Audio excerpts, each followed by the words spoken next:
video for YouTube. And today I'm gonna be reflecting on the whole story, and let's just remember how it all started, and continue the story up to this moment, to the place where we are now. Cheers to that, and have a pleasant stay.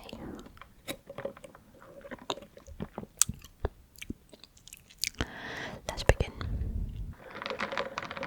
So, I started my first ever ASMR channel. This one is the third one actually. Back in my second year at the university that I graduated from this summer.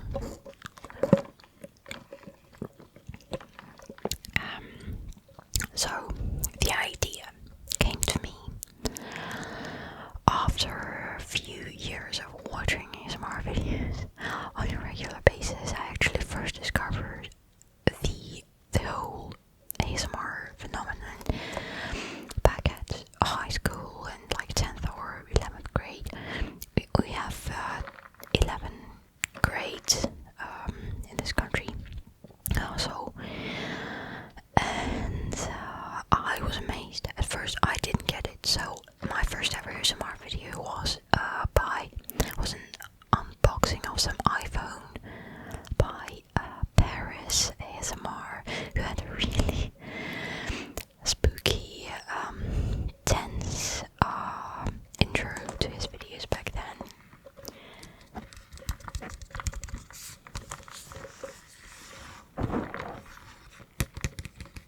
So, since then, I was watching a lot of channels. I had discovered so many of them, and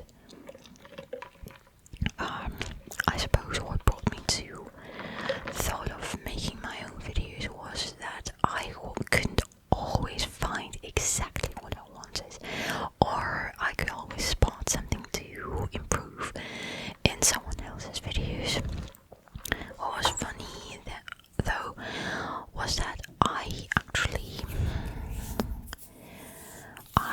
wasn't really watching any big YouTubers, big ASMR artists like Residency, like Latte ASMR, like GB and Jojo.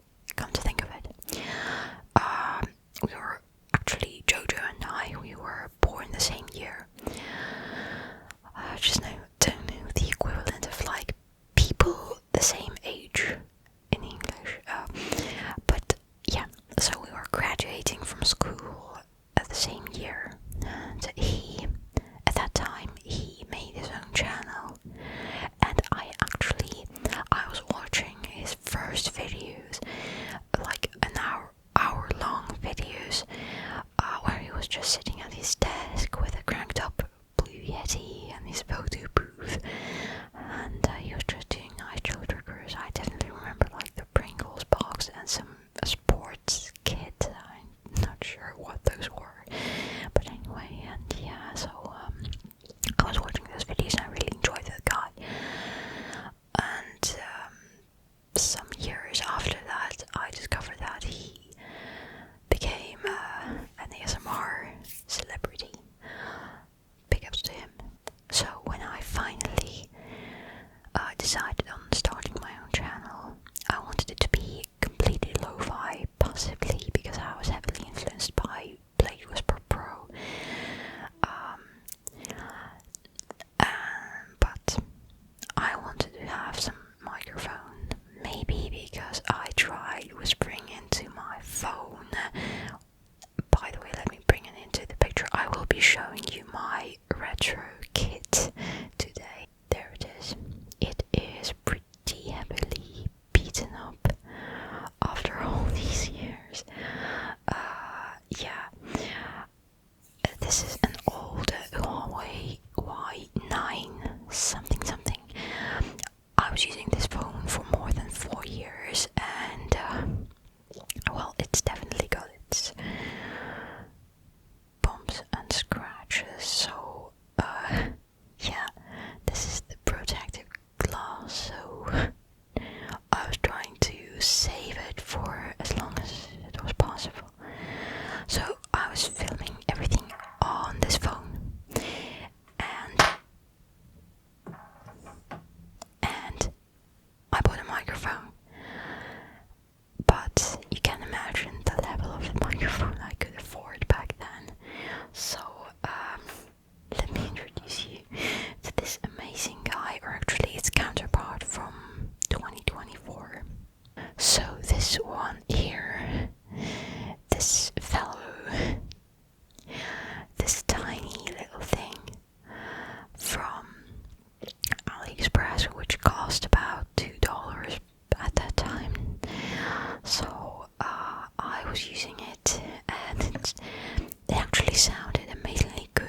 were so many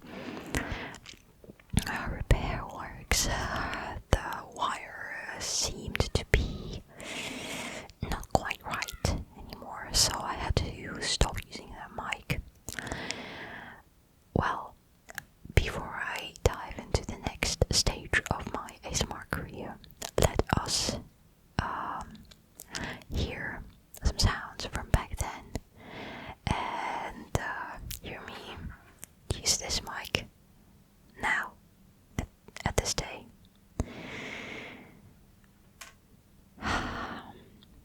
Let's marvel on it. And this is what it sounds like now. So, comparing it right from ear to ear to Zoom, obviously the difference is drastic. It's quite dramatic, but at the time it seemed to me that was fairly decent. Feels quite formidable to be speaking into something like this as if I was reporting something. Anyway, I can still make some use of it. If you are not subscribed to my live channel, please do subscribe to it, because I post much more frequently over there, because that's the place where I can post easy videos, like easy to make ones. So that's why I post more frequently, obviously. But I was using some lavalier mics over there over the summer, and I can also use this one.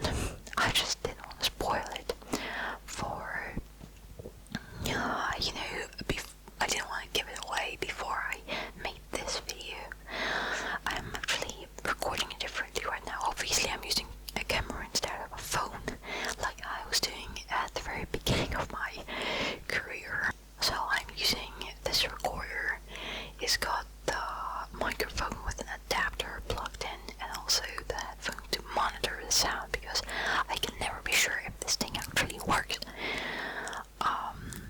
But yes, so here's how this little blue marble sounds like at this time of my life. Now, let's move on.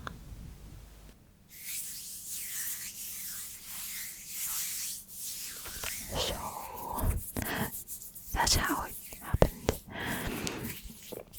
And it was pretty low-key, and I was enjoying it.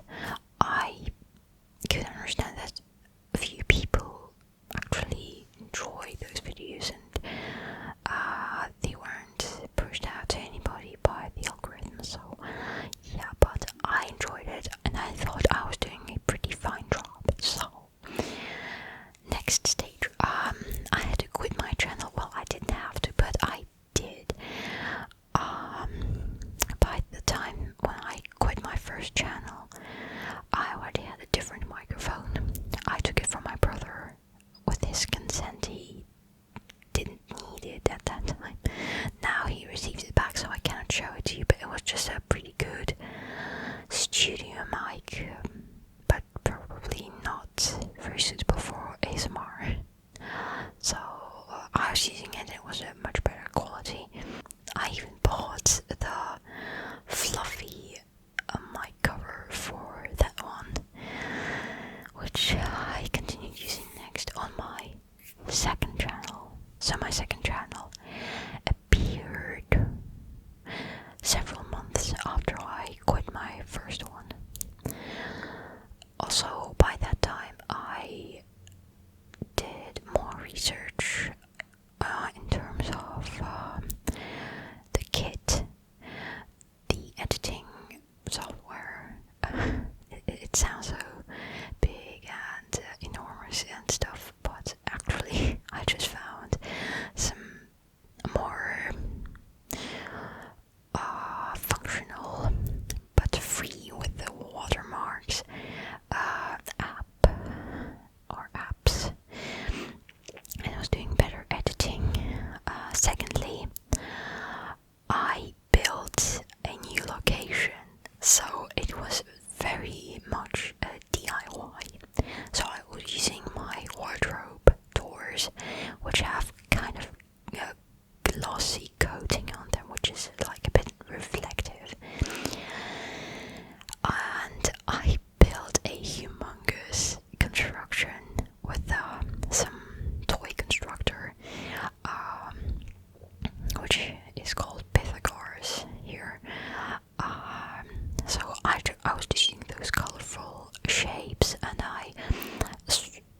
strang them all together with some dark threads to make it look like they were levitating, and I hang them up precariously and strung that kind of fairy lights onto them, string lights, and so it looked pretty well. It looked funny and very naive, but it had some charm in it.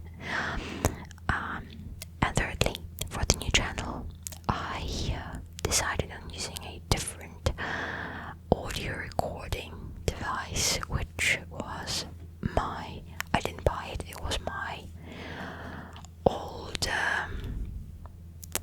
Sony recorder, which I brought back into the game recently on this channel, and it sounded pretty good.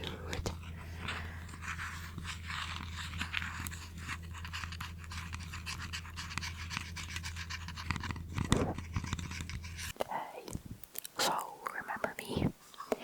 Yes, this exact recorder I was using back then as my main microphone.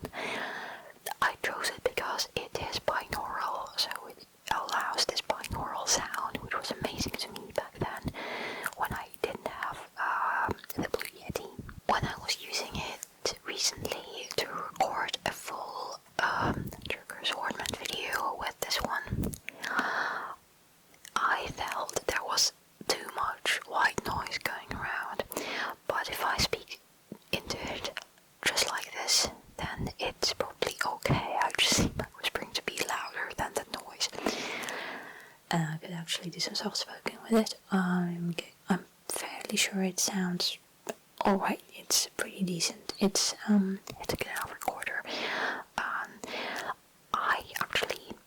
My dad bought it for me back in my 10th grade, because that's when my Lyceum classes started, so I was having like full-blown lectures, and back then I wasn't able to write quite as quickly as I can now, being a graduate doctor, so I was having difficulty writing all the notes down, so I asked for some recorder to just record the audio of the lecture and then being able to reproduce it to myself.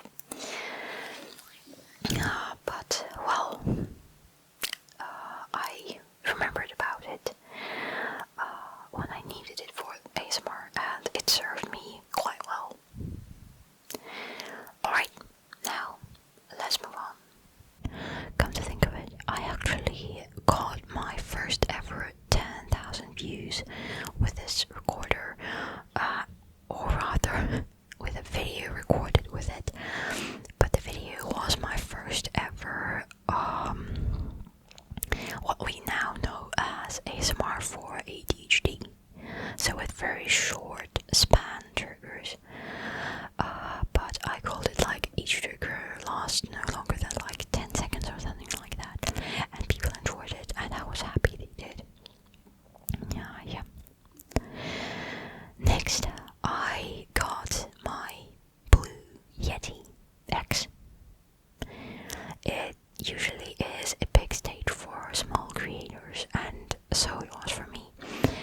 I saved up money, I was saving it for years. I usually do that, and actually like everything I bought for myself ever since then, everything for my channel I bought off of my own money, so not that it matters, but I don't know, for some reason I am pretty content that I did, because it sounds like I built my own channel without SMS registration, parents, and loans. Okay, that is a very local joke. Not many people are gonna understand anyway.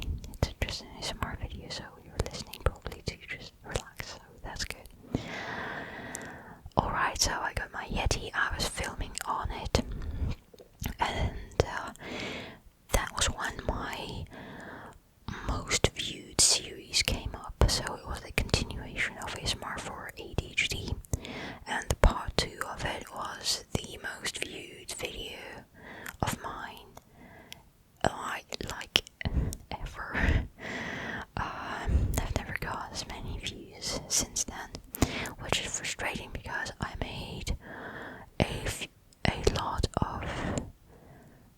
much better quality videos since then.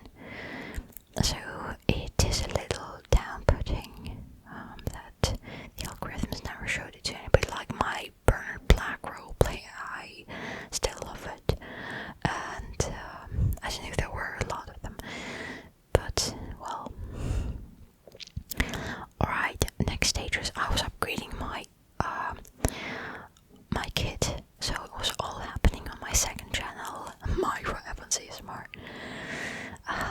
So I upgraded my lighting. Before that, I just had those pretty shitty LED lamps that I was using in all my videos where I was first starting to record with the Yeti. So everything was blue. I was recording it in our hallway because for some reason I figured that it might be the quietest place with the least white noise in the house. And so the hallway had blue wallpapers, and I was using LED lamps where white was basically bluish on camera, so it always looked like I was underwater or something. So I upgraded my lighting. I got this exact lighting stand. It's some Chinese brand. It doesn't really matter, but it was the first lighting thing which could give me some daylight, balanced light.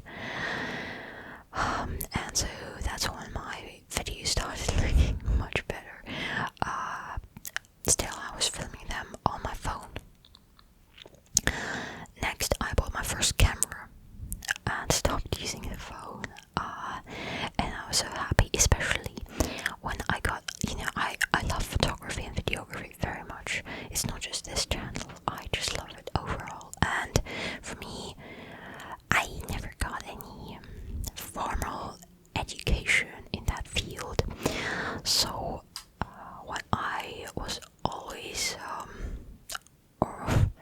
using as a when I was basing all my video making choices on has always been just my aesthetic feeling, just my taste.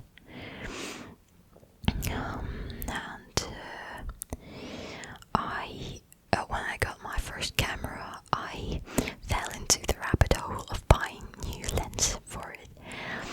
I bought very lovely, just great, beautiful portrait lens, a 50mm f1.2. It's just beautiful. If you could see it, any picture you take with it looks amazing, pristine, immaculate. So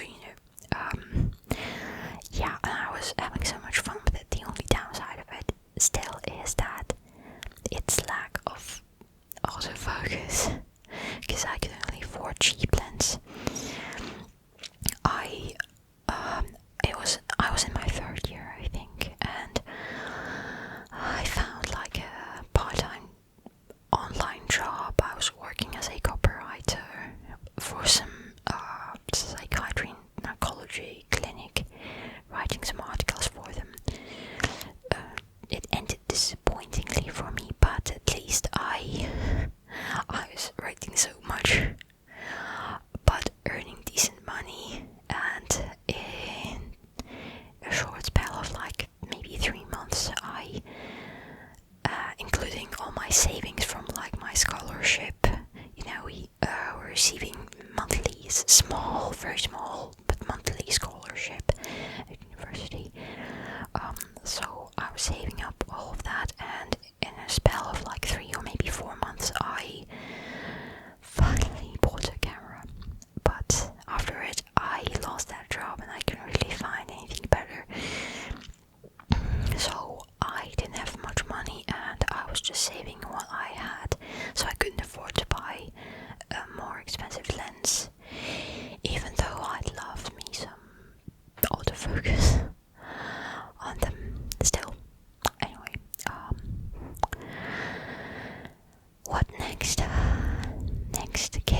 pushing through the hard times, making a lot of videos, always trying to stay afloat and produce content, even though I was busy as hell.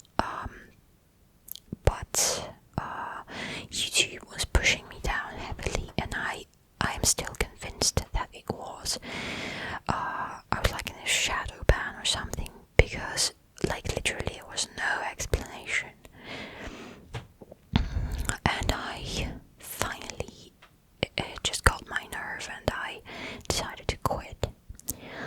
I did it somewhere in, I think, January of 2022.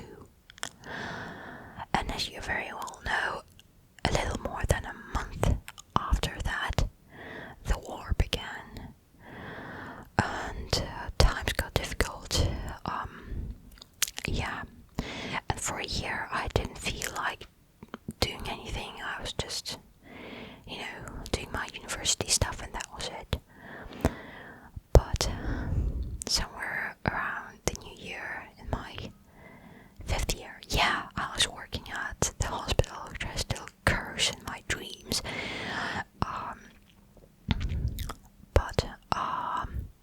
So that was about the times around Christmas at that time when I got my urge to rewire that channel and start making stuff again.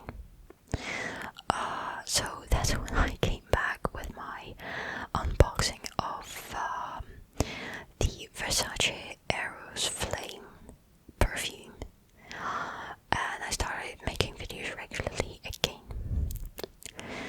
And well, that's where we are approaching the modern era. I got my Zoom again, just picked it up off of someone on, like, I mentioned it a lot, like a local website, which is like the counterpart of eBay, where you buy something used from someone else, from the owner,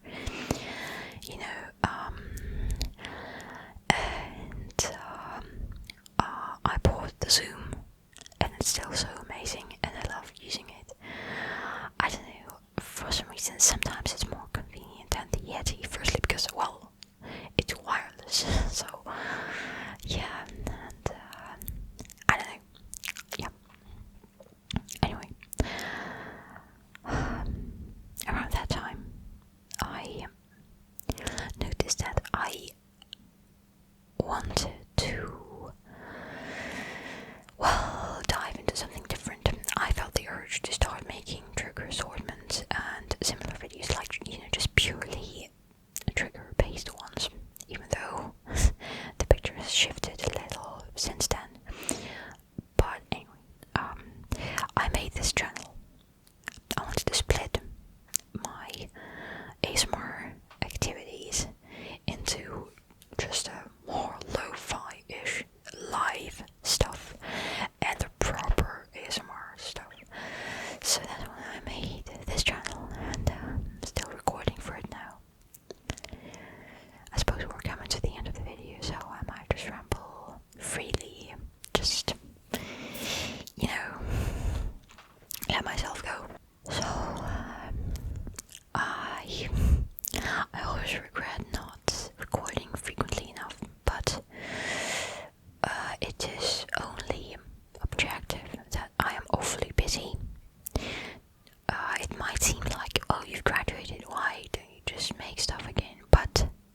So self-education is better, and I'm getting it pretty much guided self-education, where I just get headed in the right direction. Like my tutor, I have a tutor, each of us has one tutor, so one student per doctor. Where else can you get it? There are just 3 first-year pathology residents here, so we can afford that.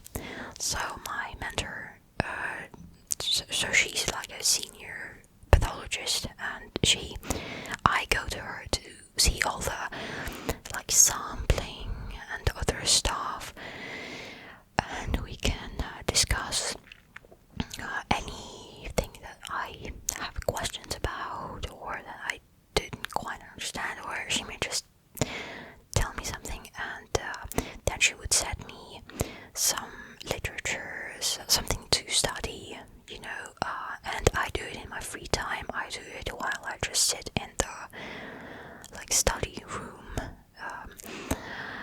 and it's all fine. Like today, I was just alone sitting there because she was busy and couldn't send me any micro samples to look at the microscope and describe them.